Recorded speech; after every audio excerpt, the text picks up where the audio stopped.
नमस्ते, प्रणाम साथियों, कैसे हैं आप सभी? उम्मीद है कि अच्छे होंगे, मस्त होंगे, ज़बरदस्त होंगे।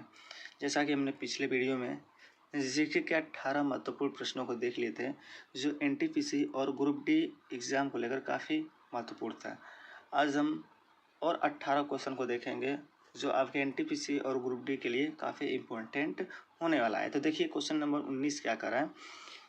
कह रहा है कि निम्नलिखित में से कौन सा भारत का पहला जल विद्युत संयंत्र है। पहला है सिद्रापोंग जल विद्युत संयंत्र, बी सरदार सरोवर बांध, सी ऑप्शन है कर करछम बांगतू जल विद्युत संयंत्र, टिहरी पंड स्टोरेज जल विद्युत संयंत्र। साथियों, जो इसका राइट आंसर होगा वो होगा ऑप्शन नंबर ए, बहुत ही इम्पोर्टेंट है। ये होगा सिंद्रापोंग जल विद्युत संयंत्र होगा। क्लियर है। उसके बाद अगला क्वेश्चन कर रहा है, हाइड्रोपोनिक्स किस प्रकार की कृषि को संदर्भित करता है। ऑप्शन है जिसमें मशीनों का उपयोग करके खेती की जाती है, जिसमें फसलों की खेती और पशुपालन एक साथ किया जाता है।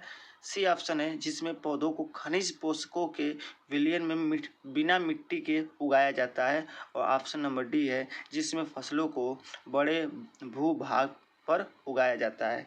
तो क्वेश्चन नंबर 20 का जो राइट आंसर होगा वो होगा ऑप्शन नंबर बी, यानी कि जिसमें फसलों की खेती और पशुपालन एक साथ किया जाता है वो हाइड्रोपोनिक्स जो है कहलाता है।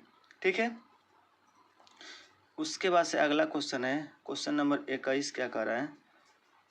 क्वेश्चन नंबर 21 आपका कह रहा है कि ब्रह्मपुत्र उन प्रमुख नदियों में से है जो एक सहायक नदियों के साथ कई देश में प्रवाहित होती है। निम्नलिखित में से कौन सी ब्रह्मपुत्र की सहायक नदी नहीं है।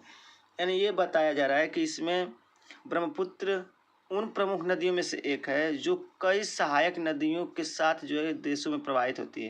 यानी कई नदियाँ मिलती हैं तो ब्रह्मपुत्र नदी जो है होकर बहती है। तो कह रहा है कि ब्रह्मपुत्र की सहायक नदी कौन नहीं है। ऑप्शन है दिबंग नदी, सुबनसिरी नदी, तीस्ता नदी, तमसा नदी। तो इसका जो राइट आंसर होगा option D will be right answer. ठीक है। उसके बाद अगला क्वेश्चन है, चिया पास पठार किस देश में स्थित है। ऑप्शन है तुर्की है, जर्मनी है, चीन है, मैक्सिको है। तो ऑप्शन नंबर बी का जो होगा ऑप्शन नंबर 22 का जो करेक्ट आंसर होगा वो होगा ऑप्शन नंबर ए, तुर्की। क्लियर है। चलिए क्वेश्चन नंबर 23 देखिए क्या कर रहा है। संकर तिलहनों की बुवाई की वजह से खाद्य तेल के उत्पादन में अचानक हुई वृद्धि को क्रांति कहा जाता है। क्या कहा जाता है। काली क्रांति या स्वर्ण क्रांति या पीली क्रांति या भूरी क्रांति कहा जाता है। तो कहेंगे इसका जो आंसर होगा सही वो होगा स्वर्ण क्रांति। ठीक है। तो ये बात अच्छे से याद रखिएगा, जो तिलहन होता है किसानों के लिए जो है कह सकते हैं उसको सोना मान के चलिएगा, तो इसलिए आप स्वर्ण इसको याद रखिएगा। ठीक है।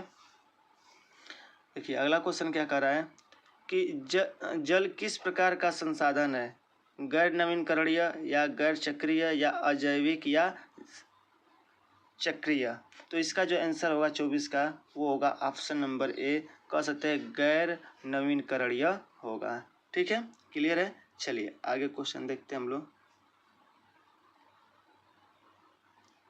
अगला क्वेश्चन कर रहा है, उन गुफाओं का नाम बताइए जो पश्चिम भारत में घारापुरी नामक द्वीप पर स्थित है, जिन्हें 1987 में यूनेस्को द्वारा विश्व धरोहर का दर्जा जो है प्रदान किया गया है।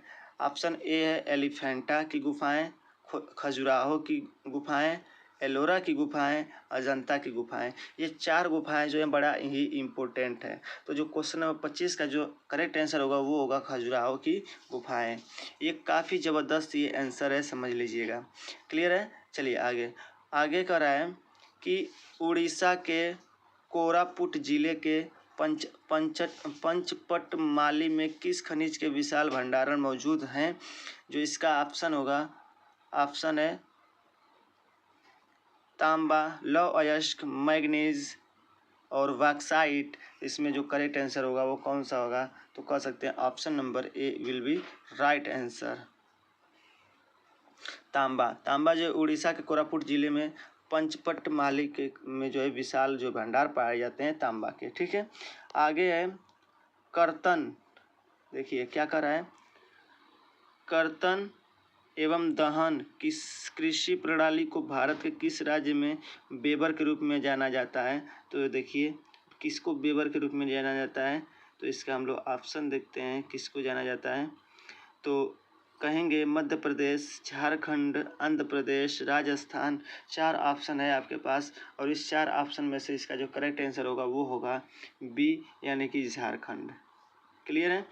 आगे है निम्नलिखित में से किस भारतीय स्टील प्लांट का प्रबंध करने के लिए भारत प्रारंभ में हिंदुस्तान HSL जिसका फुल फॉर्म होता है हिंदुस्तान जो है स्टील लिमिटेड की स्थापना हो गई थी। तो क्वेश्चन नंबर 28 का जो आंसर होगा वो होगा option number A will be right answer. Option था इसका दुर्गापुर, भिलाई, राउरकेला, बोकारो। ठीक है, तो इसमें दुर्गापुर सही हो जाएगा। आगे देखिए निम्न में से किसका संबंध भारत में हुई श्वेत क्रांति से नहीं है? अमूल, नॉर्मन बोलांग, आनंद, डॉक्टर वर्गीस कुरियन। तो इसका विल बी आंसर कौन सा होगा?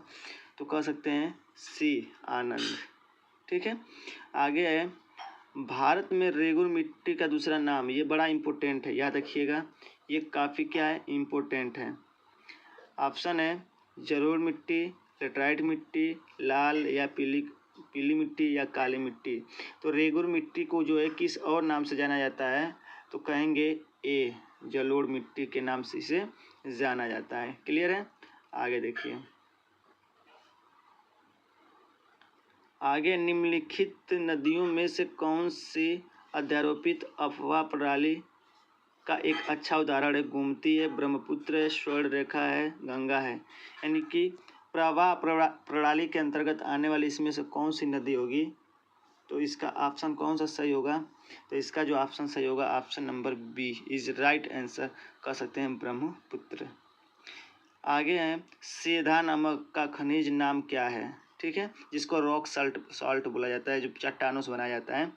आगे है साइडराइट, लिमोनाइट, हेमाटाइट और लेटालाइट हेलाइट। ठीक है, तो इसका जो आंसर होगा वो कौन सा होगा? ऑप्शन नंबर सी, इसे हेमाटाइट। ठीक है, तो सेधा नमक जो है का खनिज नाम क्या होगा? कहेंगे हेमाटाइट होगा। क्लियर है। चलिए आगे देखिए क्या कर रहा है। आगे कह रहा है कि नियाग्रा फॉल्स किस सीमा पर स्थित है?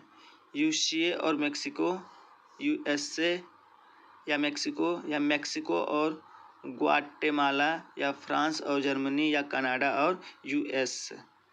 तो इसका जो आंसर होगा वो होगा ऑप्शन नंबर ए यूएसए और मेक्सिको की सीमा पर ये जो है नियाग्रा जो है फॉल्स स्थित है, सीमा पर स्थित है। ठीक है, आगे निम्नलिखित में से कौन सा देश दक्षिणी अमेरिका देश स्थल रुद्ध देश है? रुद्ध मतलब होता है बंद। ठीक है, निम्नलिखित में से कौन सा दक्षिण अमेरिकी देश स्थल जो है यानी कि लैंड लॉक्ड देश है? कौन दक्षिणी अमेरिका का? तो पराग्वे, अर्जेंटीना, ब्राज़ील, पेरू। तो ऑप्शन सही इसका कौन सा हो जाएगा? ऑप्शन नंबर ए, ये हो जाएगा पराग्वे। सूर्य की चमकती सतह को क्या कहा जाता है? ऑप्शन है फोटोस्फीयर, लिथोस्फीयर, क्रोमोस्फीयर और कोरोना। तो इसका जो करेक्ट आंसर हो जाएगा वो होगा कोरोना। ठीक है, तो साथियों इस प्रकार से हम आज आपको जो है टोटल आपको हम 17 क्वेश्चन बताए हैं। ठीक है, तो उम्मीद है कि ये आपको क्वेश्चन समझ में आया होगा। कुछ ज़्यादा समझने की आवश्यकता है नहीं, बस केवल आप इसको फास्ट में करके आप वीडियो को देख लीजिए कैसे कैसे क्वेश्चन जो है इम्पोर्टेंट है। ठीक है, चलिए हम मिलते हैं अपने नेक्स्ट वीडियो में। तब तक के लिए जय हिंद, जय भारत, खुश रहिए, मस्त रहिए, बड़ों का सम्मान कीजिए। धन्यवाद।